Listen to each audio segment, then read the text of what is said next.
Bersama Ciku Senyorita, belajar berkongsi, edufluencer penuh inspirasi dan empati.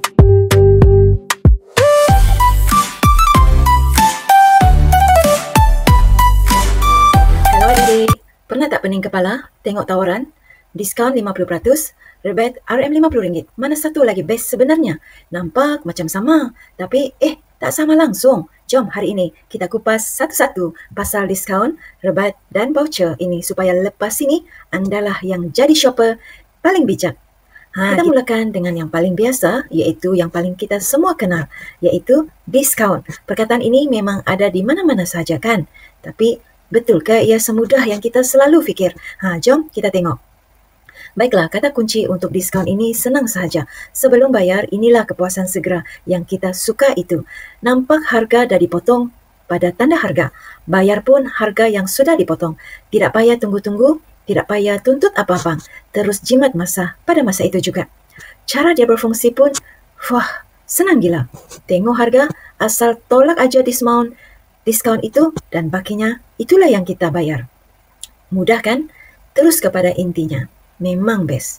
Tapi, di sinilah kita kena jadi detektif sedikit. Kita perlu periksa siasat betul-betul syarat dan terma pada diskaun tersebut. Kadang-kadang diskaun itu untuk ahli atau member sahaja, atau untuk waktu-waktu yang tertentu seperti happy hour atau hanya sah pada hari bekerja. Untuk itu, sebelum seronok nak bayar, pastikan kita semak dahulu layak atau tidak. Kalau tidak, kecewa nanti nak bayar semasa di kaunter pembayaran. Baiklah, selesai bab diskaun, kita jom tengok masuk topik yang kedua, iaitu rebate. Yang ini permainan dia lain sikit. Sekiranya diskaun kita jimat sebelum bayar. Jika rebate kita jimat selepas bayar. Ia macam seni dapatkan duit semula selepas kita membuat pembayaran. Oleh itu, konsep rebate ini semacam ini. Kita bayar harga penuh dahulu di kaunter pembayaran. Selepas itu, barulah peniaga pulangkan sebahagian duit kita. Macam cashback lah ceritanya. So, bukan jimat on the spot, tapi jangan risau, duit memang akan masuk dalam balik poket kita. Cuma kena sabar sedikit. Baiklah, rebate ini pun ada jenis-jenisnya. Jom kita tengok dua yang paling popular. Pada sebelah kiri ini adalah rebate tetap. Contohnya belanja RM100 dapat semula RM10. Tak kiralah anda belanja RM200 ke RM300 ke, anda tetap akan dapat balik RM10 sahaja. Sekali sahaja. Sebelah kanan pula, rebate bertingkat. Yang ini lagi best. Ia kata dapat RM10 untuk setiap RM100. So, kalau belanja RM200, dapat balik RM20. Belanja RM300, dapat RM30. Lagi banyak belanja, lagilah banyak dapat. Nampak tak bezanya? Mestilah macam diskaun tadi. Rebate pun ada syaratnya. Contohnya anda nak beli telefon baru, ada tawaran rebate. Tetapi rupanya rebate itu untuk jenama A sahaja. Bukannya jenama B yang anda nak sangat itu. Atau kena bayar guna kad kredit bank tertentu. Barulah kita layak dapat rebate.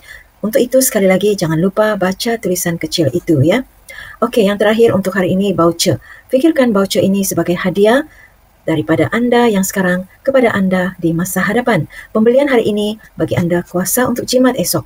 Ia macam pelaburan untuk membeli belah seterusnya. Penting untuk fahami, nilai voucher ini bukan untuk membeli belah pada hari ini. Anda dapat hari ini tetapi digunakan pada masa akan datang. Macam dapat duit kedai lah, tapi untuk lawatan seterusnya.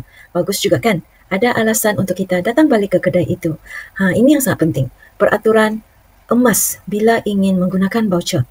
Lihat senario kiri, barang RM12, voucher RM10. Senang sahaja anda tambah sahaja RM2, tapi tengok yang kanan, barang RM8, tetapi voucher RM10. Jangan ingat anda akan dapat baki RM2 itu ya. Baki itu akan hangus macam begitu sahaja. So, pastikan barang yang anda beli itu nilainya lebih sedikit atau sama dengan nilai voucher. Dan macam biasa, ada syarat dia. Selalu periksa tarik luput. Jangan simpan dalam dompet sehingga tarik tamat tempo. Kadang-kadang ia sah kecawangan tertentu sahaja. Dan yang paling penting, voucher bukan duit tunai. Anda tidak boleh tukar dengan duit di kaunter. Ingat itu ya. Okey, teori sudah selesai. Sekarang bahagian yang paling best. Jom kita tengok bagaimana kita ingin aplikasikan situasi semua ini. Diskaun, rebate dan voucher. Berfungsi sekali lagi dalam satu trip membeli belah. Kalau kita ikuti kawan kita Luna dan kita kira sama-sama berapa banyak dia boleh jimat.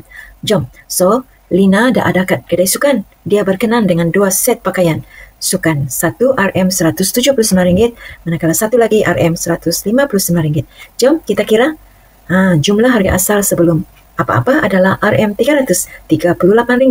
Baiklah, ingat nombor ini ya. Ini adalah titik permulaan kita. Langkah pertama, diskaun. Nasib baik Luna ada diskaun 22%. Okey, cuba kira cepat. Berapakah harga baru selepas tolak diskaun ini? Agak-agaknya. Dan jawapannya ialah RM263.64. Diskaun adalah sebanyak RM74.36. Wow, banyak tuh. Terus jimat on the spot. Tapi cerita tak habis lagi. Luna ini kan pembeli bijak.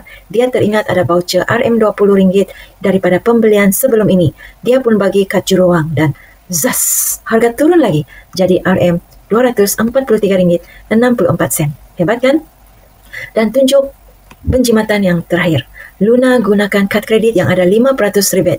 Pentingnya rebate ini dikira atas harga yang dia bayar, iaitu RM243.64.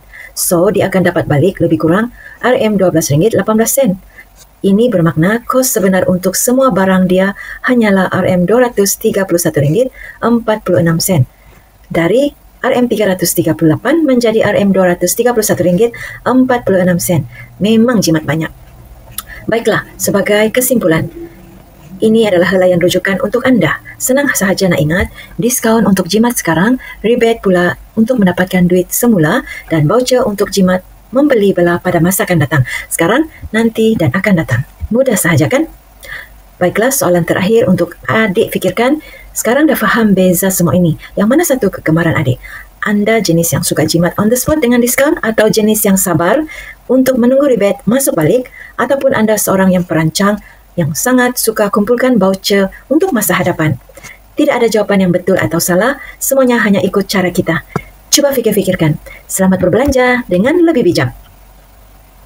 Bersama Cikgu Senyorita, belajar